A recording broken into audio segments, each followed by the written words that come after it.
much streams is so much just dead air, so much dead content, people just yammering on about their lives over and over again when they could easily just make a video and edit out the dumb crap. If I don't age with my content, not that I really do, I made Pokemon Smasher Pass. It's got it's jutting its tits out. And we're gonna kick things off with the worst graphics you've ever seen. There is some great content out there at the moment, right? And it's not like pushed to you as well. You have to proactively look for it. I'm obviously joking. What a landscape the YouTube content creator gaming section actually is now. I'm going to do another video on it. It's just the barrenest, blandest, criticless, horrible place that really only teenagers should be hanging around in. It wasn't always the case. Back in 2016, before the Google buyout, it was a very different landscape. Some smaller content creators really got the chance to perform. But now it's kind of a fixed race. All of the big boys are just dominating. It's been gutted from the inside because of Google's algorithm changes. The losers in this whole situation are kind of you lot, because the lowest common denominator, you know, if you've got a sense of humour that's remotely developed beyond the age of 13 or want to hear some opinions and could critique, you're screwed. I think it's important to add that content is there, it's just that Google's not interested in it. Right, that's all that out the way. Let's start. This is my 2022 single player list. It's a little bit higgledy-piggledy because some of the games on it were right at the back end of last year, and I always like to wait as long as I can before grouping everything together to put them up on a ranked system. So first games are the weakest. We're looking at the remake of Destroy All Humans 2 Reprobed Edition. It's got a very solid single player campaign. Some of these games get a bit of a boost because they do offer a split screen on the co-op campaign. This is one of them, but I'm still impressed with the content on an offline single player level. I was very into the original of this game. I'm very into the first game. It's featured on the channel a few times, and its humour and the way it was put together, it's not kind of a system they use anymore. It fell foul of a few critics out there because they're like, oh, this is all a bit unwoke. That was actually one of the selling points for me. The last time I gut laughed during a video game was probably playing Destroy All Humans 1 and 2. They're hilarious, and they weren't worried about anybody's feelings when they were putting the material together. All the stereotypes get it in the neck, and the game kind of looks quite pretty running on the PlayStation 5. What attracts me to the gameplay model of Destroy All Humans is that it's got this stealth disguise thing going on, where you've got to creep around and be somebody else, and you get to hear dialogue lines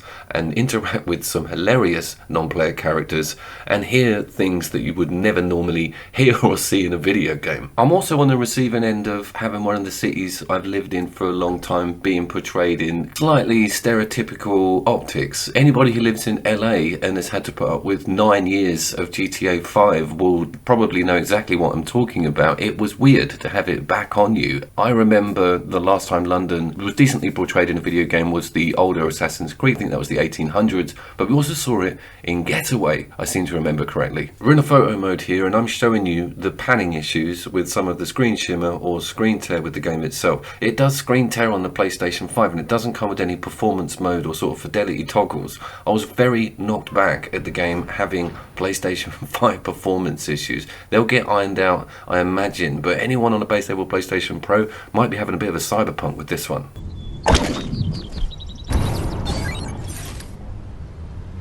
Someone's up to no good on. Oh no! No respect. I'm sober. It's very good slapstick fun. There is some awesome writing, and that campaign will make you smile. It will pull you right through. Japan is amazing. You've even got like a Russian city. The locales switch out just at the right pace, and you get to jostle that flying saucer gameplay. So this is totally recommended, and it's very new. I would go to it on discount. Destroy All Humans 2 Reprobed Edition. What have you done? You're putting Aliens Fireteam Elite into this list, are you? I am. If you want to throw the book at me, technically it didn't come out in 2022. I own it on Steam, and I love the game. It's totally worth buying on console. I'm about 90% through the main campaign. I've done the entire thing solo, and I have had a goddamn riot. Mainly because only now, and I'm going to give you a patronising boomer chat here, has tech got good enough to give us a good representation of that universe. It's really starting to come together now. The amount of moving objects on screen and the graphics and the lighting and everything coming together like this, especially with a very cool cover system, it means that we're actually been able to live out the fantasy of having these films paid proper AAA workable fan service. Alien Isolation. Aliens Fireteam Elite took a while to get going. They've just injected a very large piece of free DLC in the form of the Pathogen update, and having this running solo is kind of the promised land for me because you get that real panic. You've got your AI buddies that are Wayland Yutani program. Technically they're Cold Iron program, but you get what I'm talking about with the parallels. A lot of fun to be had in the tight corridors, aliens on the ceiling, a hell of a lot of weapon loadout and upgrades. It's Remnant from the Ashes, gameplay model set in an aliens universe. This, you know, that's an attractive description. The fan service is kind of too good for me, giving you some of the set pieces from Covenant, Prometheus, almost like a Hadley's Hope level. It's blinding how much I have to stop and soak it all up. Any fans of that trilogy or that series, the comics guy, get everything. It's just like a brilliant museum that's got a horde mode in it. Of course, it is geared to have two people with you, team of three. It's kind of all pushing towards that online co-op multiplayer. Cannot believe they didn't get to put a split screen in here, but you get what you're given, and playing this solo is not a bad idea. Keep an eye out for it. It's on Game Pass. Aliens Fireteam Elite.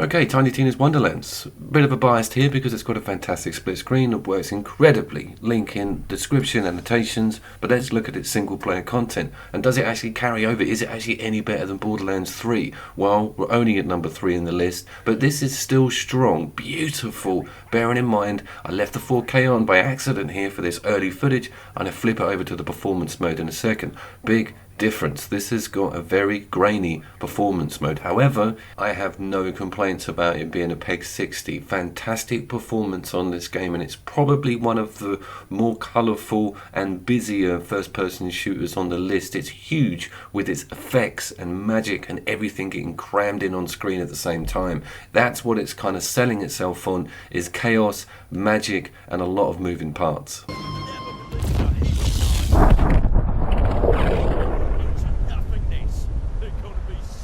I have a bit of a conflict with Wonderlands and its previous title, Borderlands 3. Both come with PlayStation 5 performance enhancements. Borderlands 3 gave it to us for free, which was pretty awesome. This one you have to purchase it as a sort of upgrade or update, and there's slight differences with the content, the story and the characters. Things have been a little bit ironed out with its sort of R-rated style gore and language and characters. It's a bit more accessible, I imagine, for a lot of different age groups now, but that took away something that I really liked with Borderlands, and it was its high gore, high swearing, sort of just crazy people everywhere, apocalyptic landscape. This is more like a Wonderland, which is okay.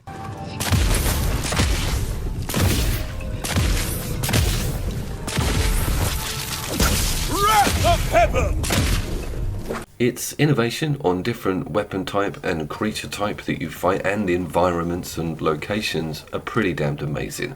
And the changes that they put in with the melee weapon being one of the centerpieces and having different infantry slots and magic powers that you get to really quite develop on an action RPG level.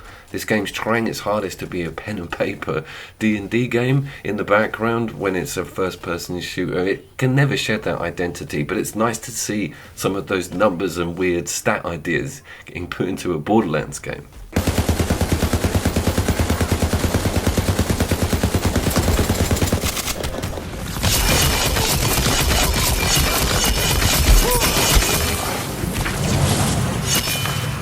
The split screen of this game runs like an absolute dream on the PlayStation 5 and Pro. I haven't tested the base level system, and I can imagine you may see some 720 frame drops or something strange happen when the splits gets implemented.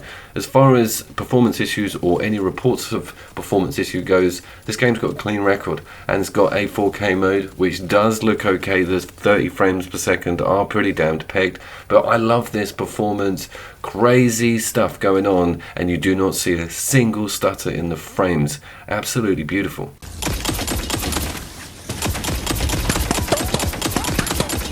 that classic gun and loot system and reward system is still there. There's an overhead main game map where you have like a bobblehead character walking around and you open up various areas. They have the idea like Final Fantasy where something jumps out at you and you have to instigate a fight in a sort of secluded arena.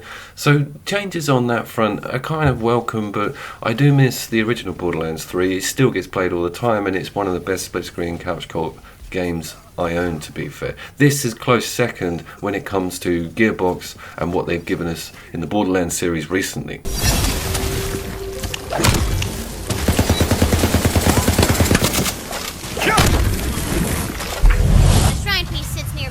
Wow, somebody is sailing very close to the wind when it comes to single player games. I know Cyberpunk 2077 is a mess and it really does claw its way onto the front end of its list, but we did have patch 1.6, loads of new Edge Runner content, new gigs, new campaign material. Did the patch sort out any of its performance issues? No, not a single one of them. But this video is not about performance. This video is about logging into a game and really seeing some immersive escapism. I think that's why a lot of us play single player offline video games, is you can really just get into what's going on and soak it all up properly. You're not constantly distracted by someone leaving the chat, hackers shooting you in the back of the head because they've got mods on. The Cyberpunk story and campaign model with its front end introduction to a lot of the characters, Jackie, and the systems and the setups, and going to the tech neuro brain dancer surgeons or whatever they are, everything has quite a lot of depth to it. When you look at the character writing and the mission structures, they're huge, and it was not lackluster at all. What was lackluster is how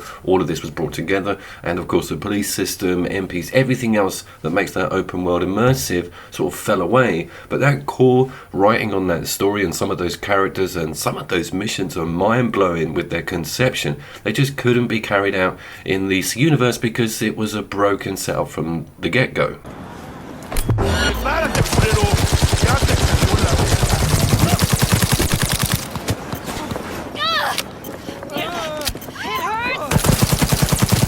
It's still T-posing, can you believe that? And also the scaling of the non-player characters or gangs or enemies on the streets has been ramped up massively. I am killed all the time. Now you might think that's a bad thing. It's not. When this game was first around, you'd find a ridiculously OP weapon. Nothing would bother you from there on in, on campaign or walking around the map. So having that scaling actually work and having the movements of the non-player characters or enemies actually make you feel slightly threatened and under attack is brilliant. Because when it first started, you were like a jolly green giant just walking around the entire map murdering everything. It was broken on a fundamental level.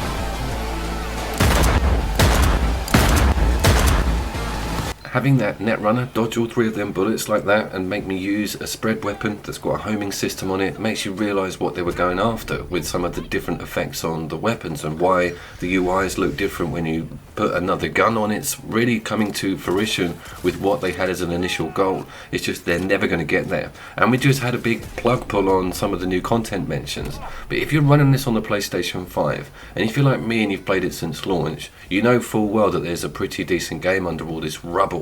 And it's probably worth digging out and having a good look at it because the story's amazing. The finale's really good. There's some memorable characters in this that will be around for a long time. Playing this whole campaign from start to finish now actually works, and doing that big main heist at the beginning is a flawless experience, and that's something you need to go through if you went to this on launch and thought no way, it's completely bust. Things are looking, I'd say, about 75% of what they really wanted that campaign to look like and play like.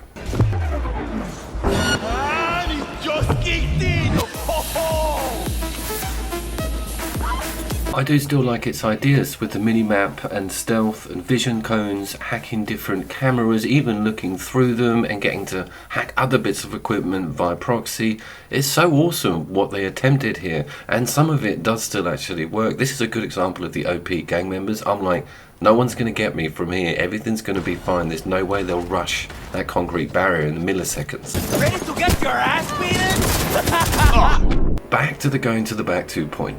There's a lot of Cyber Psycho side quests in the game, which allow you to hunt down a sort of mean boss at your own pace whenever you want. They're dotted around the map. It's one of the best things about the entire game in my eyes. When I first looked at them, it was like 1.1, nothing was working. This peer fight was absolutely awful. There was nothing around. I remember there being no non-player characters, kind of similar, but things are tightened up now. It felt really awesome going to the end of that pier and fighting him. The build was good, the music was there, the aesthetics are in place. It's well worth going back and looking at some of the areas that you had bad experiences with, because they have sorted this out almost from a ground level.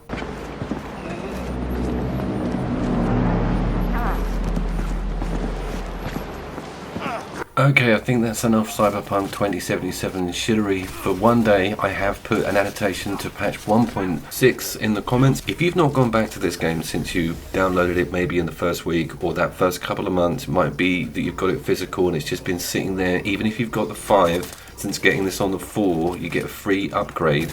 It's almost working like it's supposed to now. I totally recommend looking at this if you want a mammoth amount of cool single offline player content.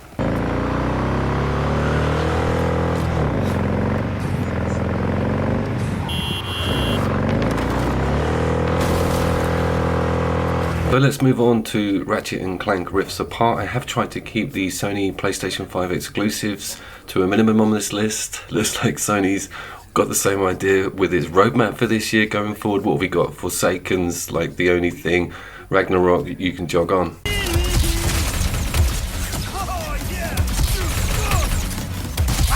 I'm not going to dwell on this one too long. The Diligent among you, have I pronounced it? Diligent? Diligence.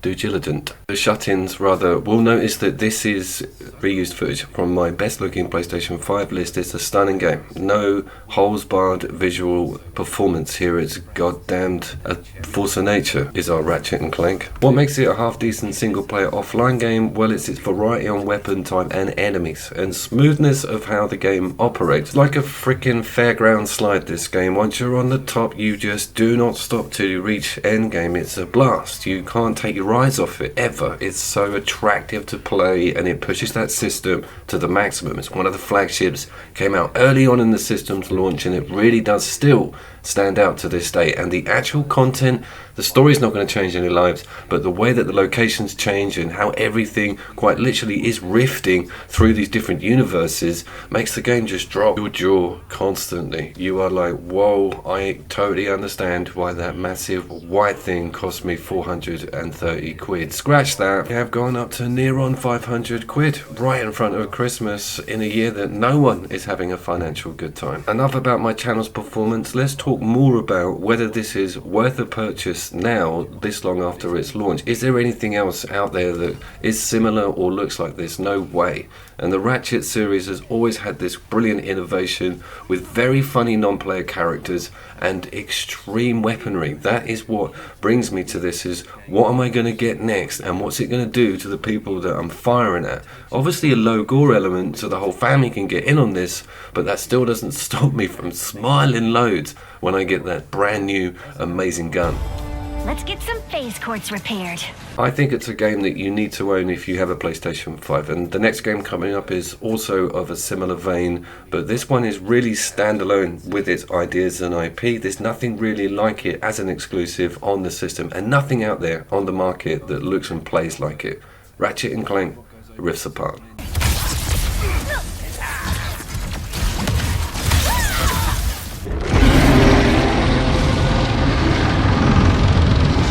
Okay, let's get to Demon Souls, and incidentally, I play every Souls game offline for a couple of reasons. I can't handle those white ghost things running around, they shit me up too much. And plus I don't want them all over the capture. And also just getting invaded, why would you opt in for that? I know it's a whole world of PvP, but I never have ever touched on it. Can you believe it? I'm that much of a Souls fan and I've never touched the PvP, not voluntarily anyway. Bluepoint made this remaster. This is the Demon's Souls remaster on the PlayStation 5. It's the second of the exclusives. And Bluepoint did Shadow of the Colossus, which was hands down one of the best remasters for the PlayStation 4. It was absolutely epic. And they've been given the task, I think, of Bloodborne, which actually came out on the PlayStation 4. I can understand the need to revamp maybe an Xbox 360 game or a PlayStation 3 game, but Bloodborne looking even better than it does. Rather, they did Dark Souls 1. I know they got a skin remaster and now runs on the Switch, but if it could look as good as Demon's Souls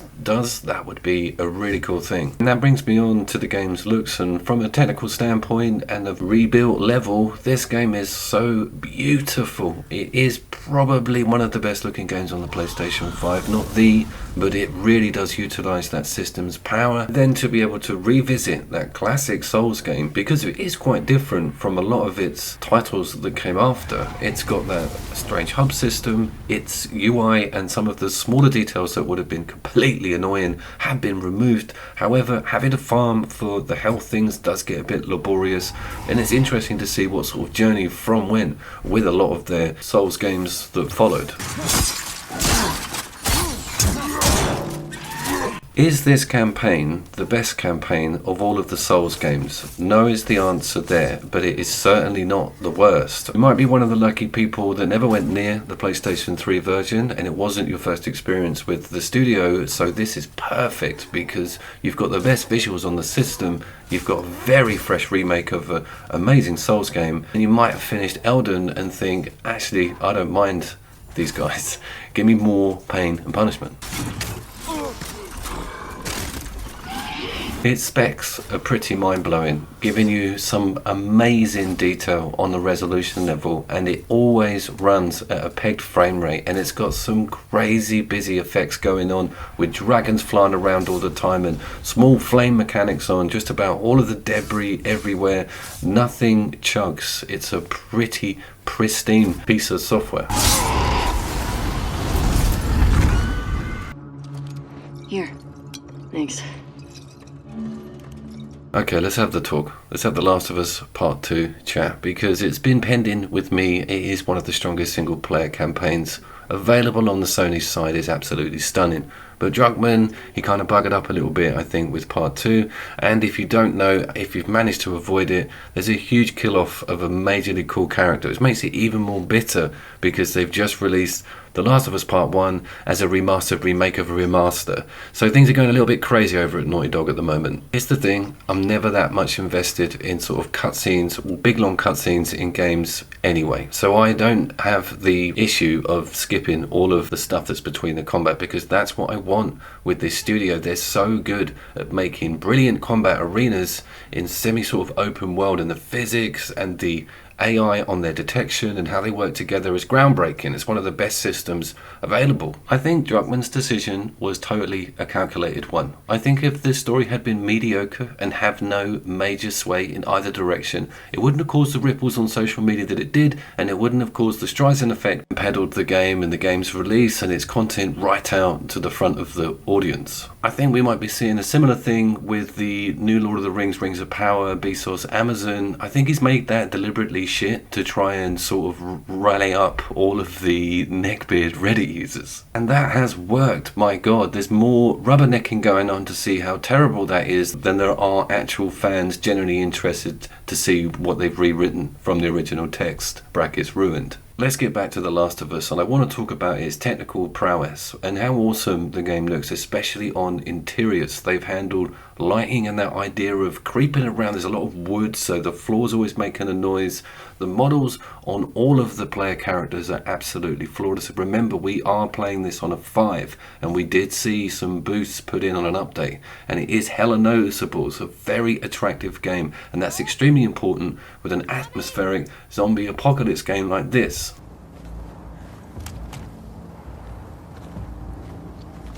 And I think that's one of the things that got me most annoyed about the whole debacle with the launch and the story reveal of this game, is that everybody seemed to forget that it was a zombie apocalypse game. The noise was so loud that it drowned out all of the cool stuff that we could have been concentrating on that this game brought to us. There was also so much character convolution and relationships and complication that it appeared more like a soap opera. It was more like watching an episode of Home and Away than actually getting some zombies slaughtered. I remember The Walking Dead falling into that trap, like in its latter seasons. They just got bored, started focusing on characters too much, and that's when you need to step back a little bit if you're making some good zombie dystopian apocalypse terror, which is what this game should be about. Thankfully, its controversies are relatively optional when it comes to changing up that original gameplay. But for some people who are really into that story and really love this series for its story-driven content, I don't know how they feel about what happened there and whether or not the third installation is going to be anything anyone's going to be bothered with because of how bitten they got with the subject matter on The Last of Us Part 2.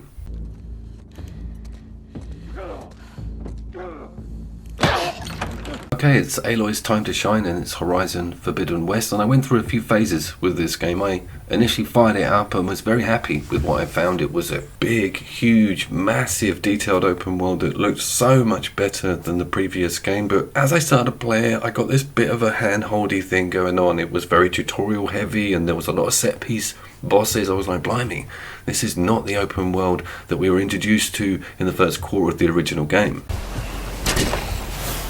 As you get further through things, you realise that it's kind of there to show you a lot of the new mechanics. There's quite a lot that they've brought to the table that wasn't in the original. Special moves on a lot of your attacks and a massive amount of new weaponry. And it all needs to be sort of slowly shown to the player, and there's a lot of new dinos and dino capabilities and elements. So it's understandable that they've got this very on-rails, almost 3-hour tutorial tacked onto the front of the open world gameplay. I think also, judging from the numbers for the original game, that the studio were aware that they're dealing with a lot of newcomers who don't want to have that non-structural campaign system. But that was a draw for me with the original, so that was why I fell a little bit foul of the game when I first got into it. Now once you get to mid-game, once you get all of your powers and that whole wheel is sorted out, by the way, I'm still getting new weapons and finding new dinos even 40 to 50 hours into the game. I'm finding I'm viewing it in a whole new light, and they've even implemented some slightly user-friendly grindy aspects to give you some idea of how to accomplish something cool, to open up a brand new weapon or an amazing piece of armor. The loot system in the original just wasn't there. The major incentive to get through that game was to just see what it was going to show you, not to unlock a cool new X, Y, and Z. It was just about getting to the end of the race.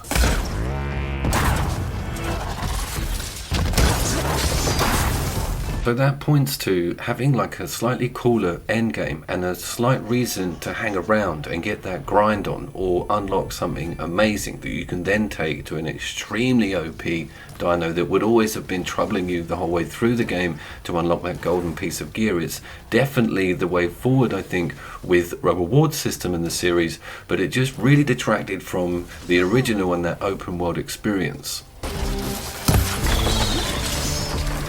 I very much like the game now. As you can tell, it's number 2 on the list. It nearly made it to number 1 because of those latter stages that you get to with the campaign and things opening up, more options given to you, and even certain builds and different armor perks are so much more complicated and rewarding than they were in the original setup. It is also hands down the best looking PlayStation 5 games. It's crazy good with its HDR and its 60 frames and the way that you can adjust things. You've now got a new middle ground option.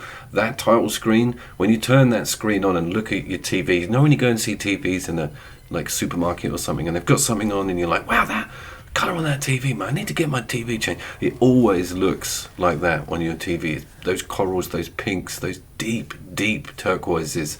Amazing stuff.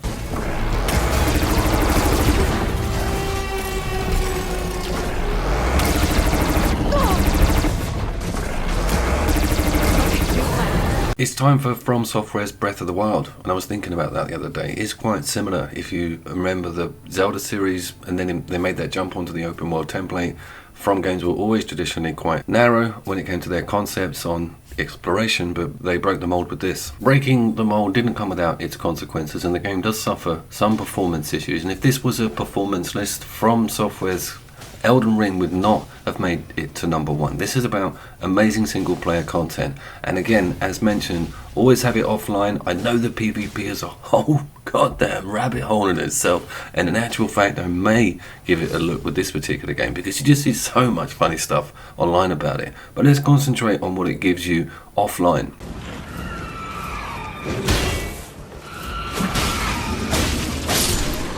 And the answer to that is everything. The solitude in this game is perfectly pitched because it's so massive and daunting. Even the buildings and tunnels and caves that you find yourself in, you're like a little ant in a world of demigods and evil spirits, and everything you find under your own steam, at your own pace, in some secret corner of the map feels so great. It's like you're molding your own amazing adventure. Sometimes it can backfire and you can go down to an OP area. It's always a good idea to follow that golden path to a certain extent, but firing it up, going down some crazy cave, finding some demi-human queen Galicia doesn't get boring, guys.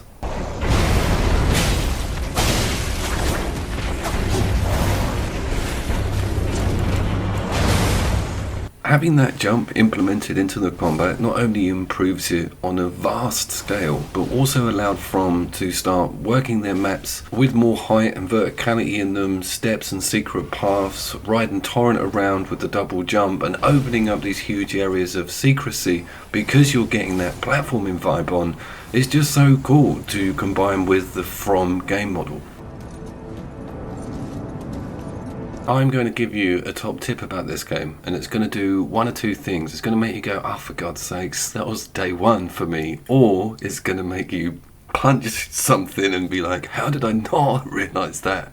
To call Torrent without having to tap through your infantry, you hold down and it goes immediately to that ring and you just push square. I would be tap, tap, tap, tap, tap, tap, going through everything to get to that ring. Just hold it down, go straight to it, square. Changed a lot for me. All of this footage is in performance mode. It's my go-to mode for the game. There is still judder, but we've had a very recent patch. I do get well into my patch reviews. Annotation in corner, it's huge for this game because we're waiting for something just to marry it all up and make it a PEG 60 all over the map, regardless of what's happening or what you're fighting. We don't know if that's ever going to happen. When you put it on fidelity, the 30 isn't that bad at all. It's just this pending thing that I think From hopefully will fix this year. Come on.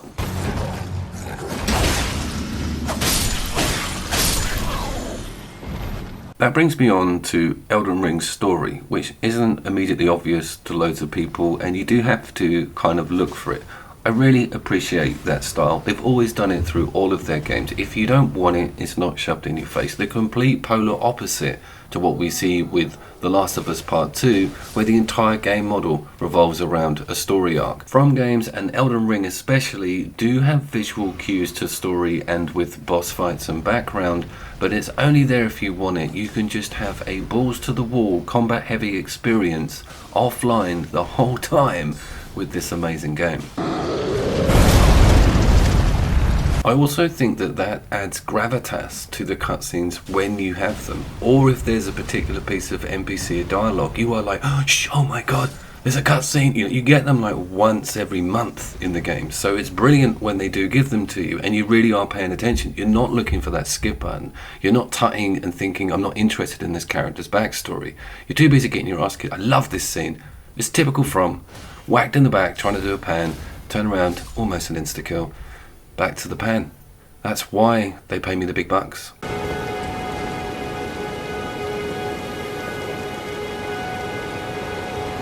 This game has the hurdle of being a From Software, very difficult reputation with the studio and almost roguelike system where you've got to get your bonfires lit and everything gets lost if you bugger up or bugger around. With Elden, they've lowered that bar just right. I've introduced this to a couple of people who have never had anything to do with any From games, purely from that aspect that they're a nightmare, they're too difficult, they're too dark as well, quite frightening, and the boss fights are macabre. But this one is, I wouldn't say jolly, but no one's cutting their eyeballs out in some sort of Lovecraftian nightmare.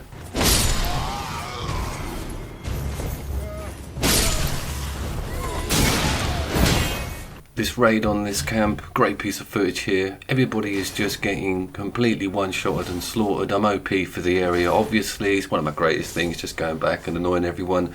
That guy on that mountain has a special reserved attack for me because he'd been whacking me in the back the whole goddamn time I was trying to get anything done. And then, of course, you get back to the old routine. These boys, I spoke about it before.